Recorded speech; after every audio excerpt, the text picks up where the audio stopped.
And I'm so excited to really turn this discussion over to this really distinguished panel of students who've been chosen by the Gates Foundation for the Every Learner Everywhere program and are working with OLC, Online Learning Consortium. OLC is our partner in all things to improve learning. And we're thrilled to have you here, and a partner in our Purposeful Learning Festival. So let's just get started by introducing each of our panelists. So I'd like each of you to introduce yourself. Let's start with Manuela, and really love to hear where you're at school. What are you studying? Hi, everyone. I'm Manuela. I study psychology at the University of South Florida. I'm just really excited to hear about everyone's experiences and also share my own today. Awesome. Mark. Everybody, my name is Mark. I live in Atlanta, Georgia, and I attend the Georgia Institute of Technology. I'm studying global media and cultures, and I too am excited to be here today. Krista. Hi, I'm Krista Elrod. I also live in Atlanta, Georgia, and go to Georgia State University. I'm studying game and media design, and I'm also very happy to be here. I'm so excited to learn and be able to share. And Christina. Hi, everyone. I'm Christina, and I'm in the Applied Psychology PhD program at Portland State University here in Oregon. And I'm really excited to be here, just like everyone else. Thank you. Awesome. Okay, great. Well, I'm going to have each of you share with us, why are you interested? What is your story, and why are you interested in participating in this very important discussion on mind, health, and wellness from a student perspective? And Christina, we'll start with you this time. Okay. So the reason it's really important to me is my husband died a few years ago, and dealing with the grief, it led me to want to go back to school. I was really interested in trying to understand. I experienced grief. I watched my kids grieving, but I didn't understand what was happening with my brain. And so me being a learner, I wanted to go back to school. What I didn't understand was that it was going to be an overwhelming experience, not only learning about how grief affects a person, but just the course load and taking it all on. And so the reason I wanted to be here today is if it hadn't been for certain instructors, really being there for me, listening to my story and understanding what I was experiencing, I don't think that I would have gotten to where I'm at today. So mental health and wellness is such an important aspect for me. And I really like thinking about the mental wellness aspect of it, because that's what allows you to keep going forward, at least for me. Having encouragement and people not looking at my mental health as something that was going to hold me back, but something that would push me forward and give me even greater awareness and help me as I moved along in my student career. Thank you. That was terrific. Manuela, maybe you could talk. So I'm a transfer student at my current institution, but at my previous one, I was going through a couple of things. So I decided to seek professional help. But at the time, they had a 6-week wait list. And, I was able to get through that with the help of friends and family. But I know for some people that might have been, too long of a period because a lot can happen during that time. So I just wanted to share that story. And also I'm a psychology major, so I'm just passionate about mental health in general, and I really want to find and help provide resources for marginalized communities specifically. Perfect. Krista, I see you shaking your head, so you're next. So for me, I've always been neurodivergent. I remember being 11 years old in school when I had my first panic attack. And soon afterwards, I was put on homebound because I couldn't handle the mental stress and my mental health disabilities in dealing with actual school. And it kind of followed me for all my life. I dropped out of high school because of my mental health issues. I am currently going back to school because of the fact that I took a long break because my PTSD got really bad when I was trying to go for my animation degree. And between dealing with the loss of my father, abusive relationships, assaults, like poverty, all the intersectional things that perpetuate mental health, I was forced to put my schooling on the side because I couldn't deal with everything at the same time. And it's been such, I'm still going, I'm still wanting to learn because it's such an important aspect to who I am and what I feel happiness in that I just want to be able to like share how much it has just always been a part of my educational experience dealing with mental health and how that interacts with everything else in my life. Thank you. Thank you. And certainly not least, Mark. You got to unmute. You're on mute. I don't know what happened with that, but thank you for that introduction. I, like many, I've been to many different types of schools for the first 14 years of my life. It was a private institution where there was no more than 2 people in my entire middle school that looked like me. And so I always had I was fortunate enough to have good mental health, a good family to support me and things like that. But looking back, I'm able to see there were times where if we had more of an emphasis on mental health and more resources, how my educational experience could have been made better. And I look back on that throughout that period of my life, through high school, through college. And so as someone who easily gets bogged down and stressed with a lot of work and can feel overwhelmed, I think we're at this pivotal moment where mental health is now being looked at and really emphasized, especially through the pandemic. And so that's why I'm glad to be here and kind of share any of my thoughts. Thank you. I think I'd like for our participants to share some of your thoughts, and Kelly's going to just drop a Padlet in the chat. And if any one of you have been at former O'Donnell Learn webinars, you'll see that you'll know that Padlets are a common tool we use. It's like a little interactive whiteboard. I'm going to share the screen for a minute. So Kelly, did you drop it in the chat? Here, I'll drop it. Yes, it's in the chat. Okay, go on in and then you can copy the URL. Oh, Molly did that. Thank you, Molly. And copy the URL and then you can go right to the Padlet screen and just share. We're just looking for the answers to the first question. You just hit that little plus button. Here, let me share this.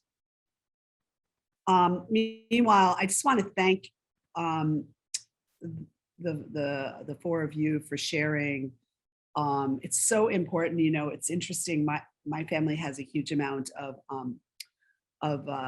bipolar and mood disorders, and running throughout our family. And you know, one thing that I really admire about your generation is your willingness to talk about it and to bring it out into the forefront, because I think so many people of the older generations, and including some of your faculty, were raised in an area where you threw that under the table. And so a part of our getting your perspective is really listening to your perspective and hearing it and your willingness to share it. So if panelists, please add what you have to add. What are your personal experiences and challenges with student mind health and wellness?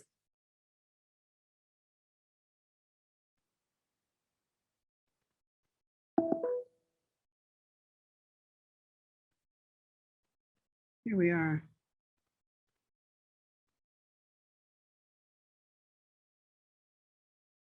Thank you. I'm seeing some good comments in chat. You can do it in chat too. You don't have to do it in Padlet if you'd like. We'll give it a few more moments and then we're going to move back to our students. Yeah, you have to click the plus under one of the 3 prompts and add a concentration issues right there. Somebody's added. Yeah. That is so important. You know, you make that. I mean, if you can't concentrate, how the heck are you going to complete your schoolwork, right? And the first thing that goes when your mental health is challenged is your ability to concentrate, right? So that is a very, really valuable and strong point. Okay, I'm going to take us out of this because we're not getting so much conversation on it, and we're going to move right back to our wonderful panelists. And I'm going to ask my next question of you. So, has the pandemic exposed some of the inequalities in the mental health and wellness on your campus? And if so, how? What have you seen? Mark, I see you shaking your head, so I'm going to have you start. Sure, no problem. So I just graduated from Georgia State University, and where I did my undergrad. And so, of course, I think the pandemic exposed so much for so many of us, because I would see when a lot of my classes switched online, some students, of course, had trouble just with Wi-Fi and connecting, finding a safe, quiet space to actually do the work. We spoke about concentration a couple seconds ago. You know, if you can't concentrate, it gets really difficult to do your work. A lot of people, they had to do the work in the same place they sleep and eat, right? And so I don't know if you're like me, but I like to separate school and work, right? You know, I don't want to be in the same exact spot doing the same thing. So for a lot of reasons like that, you could easily see uh, the differences that the pandemic would highlight, and you would see initiatives from the school trying to make up for that middle ground, and you would appreciate it. But at the same time, you know, it's at a time like that where everybody's looking for some extra help. It was just all the systems would be overwhelmed, kind of to Manuela's point, you know, it would take a long time to be able to reach anybody. So things like that definitely highlighted inequalities. Yeah, Krista, let's see what you have to add. I think considering me and Mark have the same experiences because we both have gone to GSU. I would say like the pandemic has really kind of shown how some schools, like the one that we're currently attending, kind of even though we are all experiencing a collective trauma, like in a real way, it still becomes like the dealing with it is still less proactive and more individualistic, as in like it's on the student to reach out for the resources. It's on the student to figure out how to handle these changes. It's on the student to figure out how to deal with the emotional impact. And I'm really someone who supports the idea of schools being a community. And I believe that like a lot of these places, these educational institutes could really benefit from being more proactive and being more more community focused in these scenarios. Thank you so much, Krista. That is so aligned with everything we try to do when we support, you know, we think that student success is really 100% aligned with faculty success. And so what we do is we support faculty to create more humanized, inclusive, and engaged experiences. And it's all about building community. So I think what you said is just resonates so much. Thank you. Anyone else, Manuela or Christina, do you have anything to add to that? Love to hear from both of you. I would just say, I think Manuela was saying with her school, there was a 6-week wait even before the pandemic. Yeah. And that was something, you know, I had 4 kids at home trying to do their online schoolwork, trying to do my online schoolwork. And I think because everyone was dealing with the pandemic, like my instructors, some of them were just like, I'm sorry that you're struggling, you still need to turn this assignment in. And so what I found was it was so hard to even try to figure out how to get mental health and wellness, like get into the program that the school offered, because the hours were shortened and then it was virtual anyways. And so I just didn't feel that connection. It was disconnected. And again, you know, there's just a long wait. And so, I mean, I just felt like I was a tumbleweed getting blown around and just living on a computer screen. And it was really isolating. And I think like, as we like move forward, like we see that there's the ability to have these interactions on the internet with Zoom or other platforms.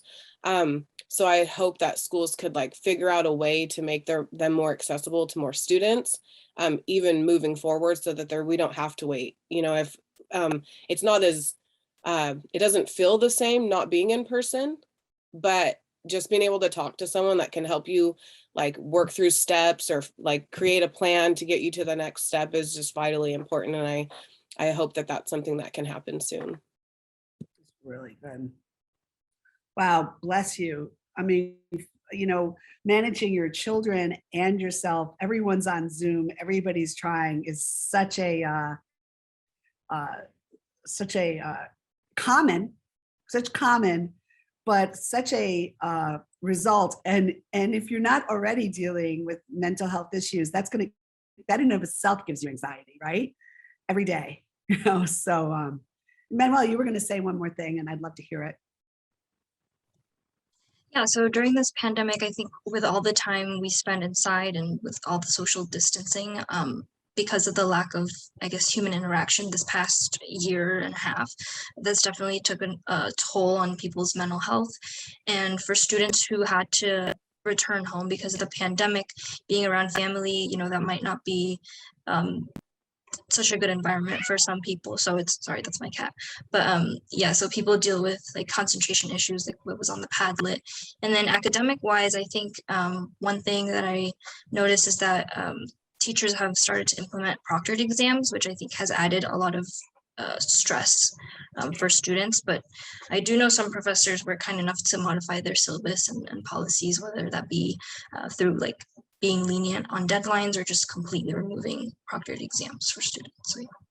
Oh gosh, Brett, you're not allowed to talk about this right now, but you don't get Brett going on proctored exams and how much stress they have added, because he has seen that so much. And, and one of the things we do, Brett silenced, but one of the things we focus a lot on here is using more what we call formative assessment, which is assessment for learning. And it doesn't have this high stakes grading to it, and using that as a much bigger part of the process, and using these types of exams as less panic attack for sure. Okay, let's talk a little bit about what programs or initiatives at your school. By the way, it's 12:23. We may run till about 12:35 to 12:40. I hope that's okay with people.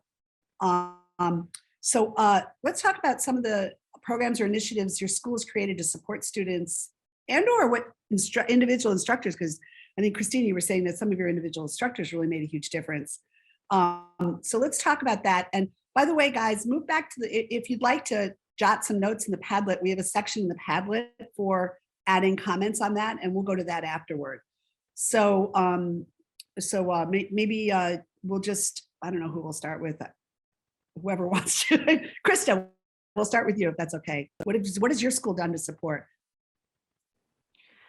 I'm going to be completely honest. Please. I'm not too sure. Like, I even just like trying to figure out what they offer for me was a little bit hard. I know personally, because of the fact that I'm physically disabled and I have a low immunity, even though I'm vaccinated, I will not go on campus until like I feel confident that I'm safe to go do so. So like I've noticed their mental health services are only in person so far. I've not seen any kind of, I haven't been able to find a link that tells me like I can contact somebody online to talk to them about mental health issues. And previously, my previous college, it was just here's the number to the community county mental health service, which I'd already been using and was already full. Like I'd already been trying to make an appointment there for months. So it became a situation of, well, that's pretty much just not offering services. But I have been lucky in the sense of having some great instructors who gotten to know me, because they saw like teaching me as part of getting to know me, and they learned that I didn't handle stress the same way, that I didn't see the world the same way, and I needed like more time sometimes, or I needed to be by myself when I had to do certain aspects. And teachers and instructors who respect that kind of stuff and recognize that not everyone fits into the standard box, and it's okay for you to deviate as an instructor to allow space for these people to really get the education they deserve, always impacted me strongly. Thank you, Krista. I hope you don't mind if we use that quote, because I think instructors need to hear that. That's a beautiful thing. Christina, you talked a little bit about how instructors helped you. Maybe you could talk a little bit about that. I think it's exactly what Krista said. I mean, I didn't realize I had a panic disorder until my very first biology test. And I was sitting there and I felt like I couldn't breathe. And so my instructor actually came over to me, and she noticed that I went completely white. Like, I did not know what was happening. And she said, "You need to step out." And I couldn't even walk. I had no idea what was going on. And so she just kind of sat with me and put her hand on my shoulder. And so over time, I kept noticing, oh, an exam's coming up. So I think what was going on for me is my body couldn't tell the difference between my experience of feeling like my exams were life and death and the life and death experience I experienced when my husband died. And so I had to, before exams, like when I'd start a class, like I don't want my whole life to be about my husband dying, but unfortunately my brain still can't tell the difference between, hey, I'm trying to like go forward, and it's like, yeah, well, we're still trying to figure out our neural nets. So I'd have to reach out to an instructor and say, hey, like, this is my experience. This is what I've been experiencing. Is there anything that you can do for me as a student? I'm not asking for, like, you know, to be special. Like, it's not about me wanting the extra time so I can get a better grade. It's because I'm slower and I start having anxiety and I start shutting down. And what I can say is there's not a single teacher that I reached out to who did not give me that allowance. And because of that, I know that it helped me to not only feel more confident as a student, it gave me the ability to experience exams without having that feeling of finality and like the panic. And so what I can say is, as I moved more forward in my educational career, by the time I was in my senior year, the panic had started lessening. So I didn't need to always ask for that extra time because my body got to have that experience of taking an exam. And because of that, like, they helped me. Just like, you know, you go to a counselor and you get help taking these steps. My instructors, by listening to me in the beginning and as I was in the middle, they allowed me to have that experience. And then now I can pretty much take an exam without having a full-blown panic attack. Also, kind of like Krista said, my school itself did not help much. I'm at a different school now than my undergrad, but they didn't help much. They kept offering money, which was somewhat helpful for food and stuff, and because I lost my job. But the mental health and wellness aspect was just, it wasn't there. It was just kind of like, we're all in this together. We're all experiencing this struggle, and we're sorry that you're having that experience. But I think we all navigated it the best we could.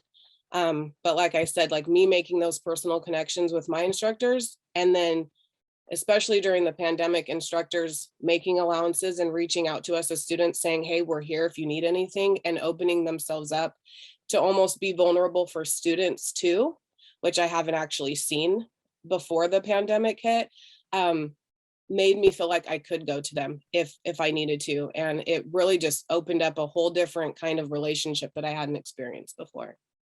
That's great. Peggy asks, did you make that request informally or through disability accommodations? Sounds like informally, but. Hi, Peggy. Yeah. So I did make it informally, and I talked about this with Stephanie Scott last week. One of the things that, like, is the question on the Padlet, and I don't mean to take up so much time, but the dream world of like what we would want. I was told early when I started my undergrad that if you had anxiety issues or panic disorder, that it would limit your ability to become a therapist or a counselor. And I don't know if that was true, but I heard it enough that I was terrified of getting diagnosed formally. Like, I mean, I've been diagnosed, but letting the school know, because I was afraid that like that might follow me on my transcripts when I was applying to grad school. And so, like, you know, maybe it's misinformation. I still don't know at this point. So no, I did not go through disability accommodations. I did just reach out to my instructors personally. Huh. Oh, okay. That's horrible. Sorry, I'm sorry, but like, I would think that your empathy would increase greatly if you have had the struggle. But anyway, so Mark, I see you shaking, so I want you can go, and then Manuela, I'd love to hear from both of you what your schools, Well, what your I'll be- schools or and instructors have done. Anything you've seen. By the way, one thing I'm hearing is that there's not easy access to programs at your school. Is that correct for all of you? Or no? Mark, dissuade me. So- Tell me what about your school. So I don't want to dissuade you one way or the other because since I'm a graduate student, I'm new here. I will say when I was getting the tour, we don't have the best reputation for this kind of thing. And I won't dive into too many details because I can't confirm it's true or not, but we certainly don't have a great reputation in that respect. And I can tell you where the gym is. I could tell you where, football stadium is. Could not tell you where any of these resources might be on a website or in person or anything like that. So I think kind of like what Christina was saying, in a perfect world, I would love to see it kind of valued the same way, like even like our gymnasium is valued. Like, you go to the gym if you want to sculpt your body or get fit or anything like that, right? And everybody knows where that is. It would be awesome if we had something like that where whether in person and online, you could go and kind of sculpt your mind and kind of get healthy in that respect because it's two components to your body, not like your body and then this is secondary. So that's kind of me driving into the third question. So I apologize about that. But No, don't apologize. That's great. I love the way you frame it, and it makes so much sense because they're both sides of the same body, right? So Manuela, have you seen any programs or initiatives that really have worked for you or faculty? Yeah, so because of the pandemic, my institution started offering telehealth appointments, which I thought was really helpful. I haven't used it yet, but I think that's a great idea. And then something else that I learned recently is that they're also offering evening sessions. And looking back when I used to attend counseling, waking up for a 9 a.m. session wasn't too fun for me. So, and because I was already going to a counseling session where I had to be vulnerable with someone, having it so early just made it a lot more difficult. So I think, sessions after 5 p.m., which is what my school's offering, is a really great idea. That's awesome. Okay, we're going to move into the last question, which is to talk about the dream world. And I know some of you have already started, but one thing I'd like to just do is drop in here. I'd like to drop in a blog post written by our very own Catherine Matamore, who's on this, and she's a graduate student and also works for O'Donnell Learn and supports our learning design. And her blog is Hope for Navigating Mental Illness in Online Learning, Connection, Community, and Compassion. And she talks about her story at Northeastern. So if anyone would like to read that, it was a very good post. Okay, so let's move into so let's just take a quick look at the what programs or initiatives Padlet here. Somebody put as a contract employee, I'm a support and success coach with my university. The fact that they have contracted extra support is a great initiative. I have a lighter student load than most academic advisors, so I can give a more personal attention to each student. So I do see, I don't know if you've seen student coaching programs at your school, but those are really helpful for supporting you in the many ways you need to be supported. One thing I'm also hearing from you is that you need to make your voice heard. Like you really have to put yourself out there and self-advocate. And that's true in everything in life, right? That's true about physical health. That's true about all different types of health. So, okay. So the last question, if you could build your dream world mental health and wellness center or program, what would it look like? And people fill in the Padlet as we're talking. Let's just kind of flow it the way we all do everything else, right? And Manuel, I'm going to start with you this time. I think one idea I have is just for students who are, experiencing a crisis, just having someone who can be on the phone like right away.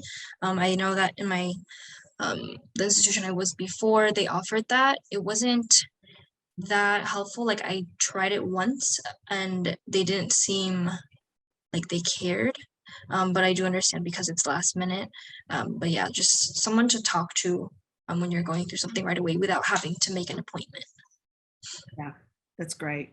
Yeah, somebody just wrote easy access with less stigma. That's kind of what you're saying too, right? So Krista, what do you have to add to that? So for me, I would say like one of the things I think a like dream mental health service would like include would be the openness to address the intersectionality of mental health and other issues, i.e., you can be mentally ill and be getting therapy, but if poverty's weighing you down, it's going to hold you back. If you're dealing with racism, homophobia, sexism, all that stuff, it is also intersectional that it has to be addressed. Like every portion of that has to be addressed to really cohesively create healing, because until that all that happens, there's always these things that will continue to chip away at you that you have no control over, which is why I go back to advocating community, because community is what changes those things. Community sets the standard, whereas an individual, you can't do that on your own. Right. That's awesome. Mark, I know you brought in the idea of the mind health fitness program at the school. Do you have anything else to add? Not really. Just kind of, I would hope that I would love to be just pestered about, reaching out to these resources, like as if this were something that made the school $1 billion. If that were the case, I'm sure I'd get emails every day, right? So I'd love to see something like that and that value placed, even if it's not something that makes you money. In that sense, it's a good investment for other reasons, of course. That's awesome. So being nudged a little bit, getting a text message, hey, have you checked this out? That kind of Because stuff. you never know when you might just catch that person at the right time. Perfect. And Christina. I think like for me, like when you get your syllabus, it will tell you where the writing center is or how to connect. And I would like to see something for mental health and wellness, like programs for that be included on the syllabus. So that you know where to go and you have the number there. But like, I mean, I love Mark's idea of getting those connections. The psychology program at Oregon State where I was going, they're obviously doing studies all the time. So they were looking at mindfulness.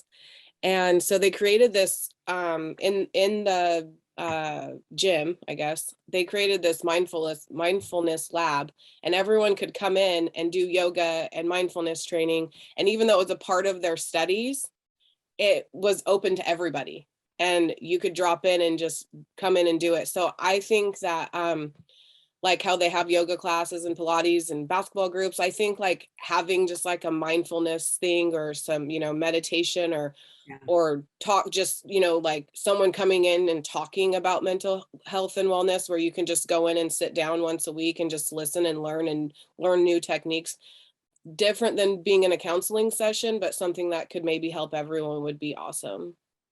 That's great. Thank you so much. Some of our participants added a service for online students, particularly who are not local and on campus. And Christina, I know you mentioned that earlier. Continuing services outside the school year, and that kind of aligns with some of what you were saying, Krista. Easy access with less stigma and community groups. So guys, I think this is really great. I'll give you, we're going to wrap it now. I just want to have one last chance for each of you to give the folks in our participants. A lot of them are academic leaders and student service leaders at schools. So if you can give one parting word of advice to them, I'd love it. And then we'll call it a day. So Mark, we'll start with you. One parting word of advice, just value the relationship as a human. Like we talked about relationship a lot. So just make a strong relationship, and usually it goes the best for everybody. Awesome. Manuela.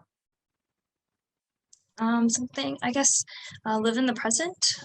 Try not to look too far ahead into the future and worry. And also, I guess that it's okay not to be okay. It's okay to be sad.